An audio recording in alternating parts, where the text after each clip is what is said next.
And we agreed that we are going to get it under control as soon as we possibly can. We'll be working with Dean, putting tapes together. Our taunting numbers increased from 9 and 12 to 34 last year, and we're going to affect change immediately, and that change will be affected as early as at the OTAs when the players come back. We've got to change our conduct on the field. We've got to bring the element of respect to its highest level back to our game. So in addition to these things, sportsmanship was a significant topic throughout the last couple of days. Any questions for all of that?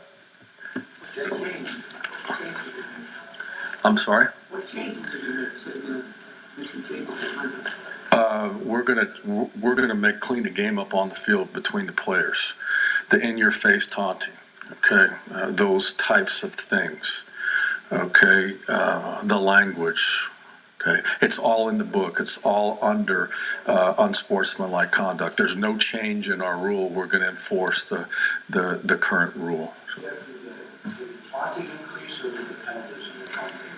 Well, it's our opinion that the penalties there, it's black and white. The penalties increased, okay, but we also felt like we missed some penalties. So the incidents on the field have increased as well. We may not have flagged them all, but we're gonna raise the standard. Dean's guys, are going to definitely raise the standard.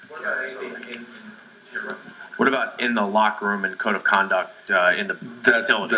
We spent a great deal of time with that.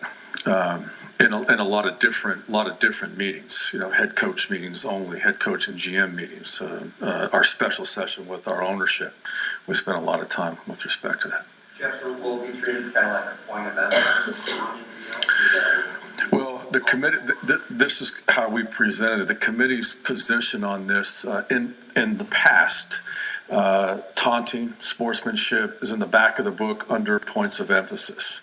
It is now in the front of the book. It falls in our book right after all the statistical things, which were good about our game last year. So it is now a front of the book issue. And what we want to do is we want to be able to put it back in the back of the book. Does that include the emphasis on the N-word?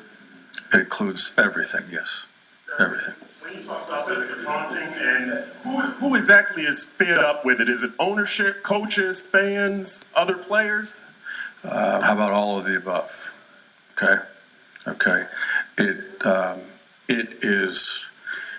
It's moving down to this level. Okay, and we got is hoping for us to do something at our level, and we got to take the lead, and we're going to do that.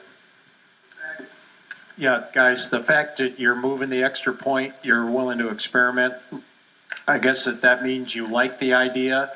And why did you settle on the 20 rather than 25? Well, this is kind of where the discussion went, lengthy discussions.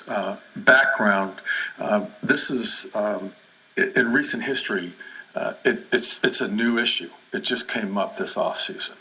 And the committee's concern was to go ahead and affect some change in the rule without having the opportunity to go through those unintended consequences. So a lot of discussion. We all feel like we need to do something. We're just not quite sure what we're going to do with it yet. So everything spun off New England's proposal. We decided to, instead of put it on 25, go to 20 and look at it in the first 2 weeks of the preseason to see if there are in fact things that come up. So the committee obviously historically has been very careful to make significant changes like that. So I think it's a positive thing, as far as the try is concerned. Yeah, the Patriots' proposal to expand replay to everything. How much support is there from coaches for that? And what did the ownership vote end up being when it failed today? Well, the support among the coaches was less than 50%. I think that kind of gives you an idea. But there is, as Rich said, we're going to take a look at replay.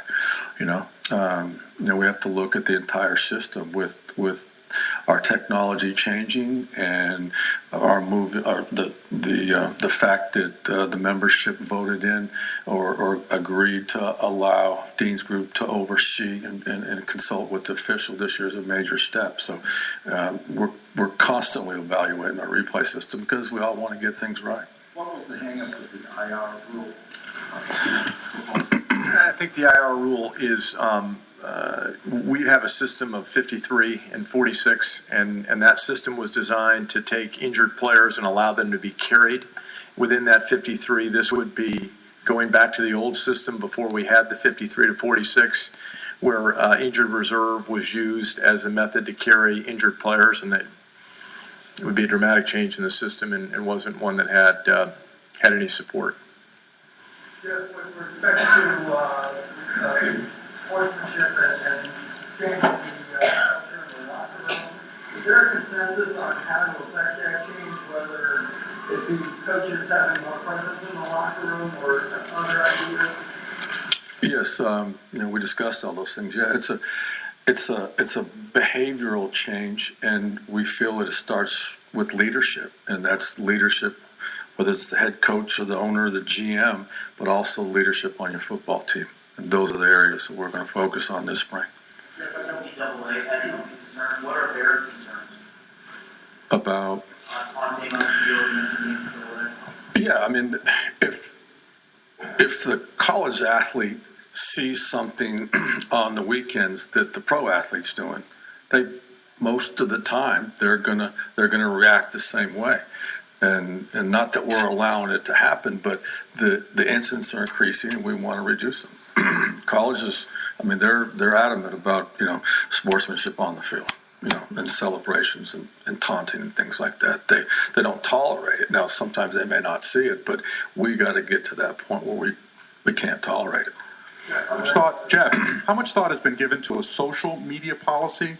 If a player tweets out obscenities or perhaps even taunting between players social media-wise, is there something that can be done to regulate that? Well, that's an educational process, and those things were discussed. And so, again, it falls into that broad category of things that we're gonna affect this spring. I know some head coaches make a point of not going into the locker room because that's considered the player's domain. I mean, as part of the change here, having the coaches have more oversight over what's going on in the locker room, and just speaking as somebody who's seen both sides of that. Well, my personal opinion on that is if you're a head coach that doesn't go in the locker room, you're not going to be a head coach very long.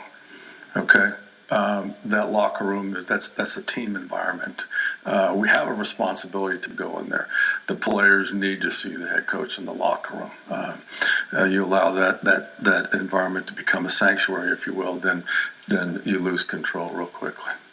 Jeff, or any of you three, reaction to the news that dunking the ball over the goalpost. A lot of players reacted yesterday. Just kind of is that going to be enforced, and what is what's the reasoning behind enforcing that penalty? I think that the reasoning behind it is disruption to the game and the inability to, in some stadiums, even be able to correct the goalposts themselves because of the way they're put in the sleeves, that when you get them off angle, they're not coming back during that game time, and which creates a little bit of a problem as to where the kicker is going to kick.